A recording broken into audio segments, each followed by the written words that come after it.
কৰিছে আপোনালোকে হয় কেনেকুৱা মানে আপোনালোকে জানে আমাৰ এই ধৰম প্ৰদেশৰ আমি ইংৰাজীত কম ডায়চিছৰ 25 বছৰীয়া ৰূপালী জয়ন্তী আমি পাতিছোঁ।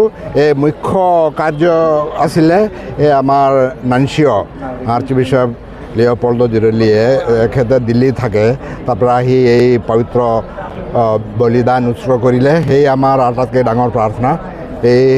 এয়ে আমাৰ এই জুবিলীৰ আটাইতকৈ ডাঙৰ প্ৰগ্ৰাম বুলি ক'ব পাৰে। এতিয়া হেৰি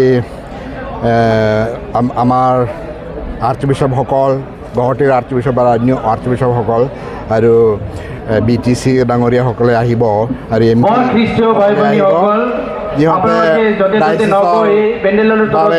ভাল কথাটো ক'ব আৰু আমাৰ কিছু আৰু কাৰ্যক্ৰম আছে ইয়াতে আমাৰ প্ৰগ্ৰামটো শেষ হ'ব। ৰাইজৰ সঁহাৰি কেনেকুৱা আপোনালোকে দেখিছে কিমান মানুহ আহিছে বুলি কম হ'লেও 20-25 হাজাৰ মানুহ আহিছে চাগে। মই জানিছোঁ যে ৰাস্তাটো মানুহসকলে থিয় হৈ আছে বহুতে। আমাৰ ইয়াতে সদায় মানুহবিলাকে হেৰি সংখ্যাত আহে। ঠিক আছে বাৰু।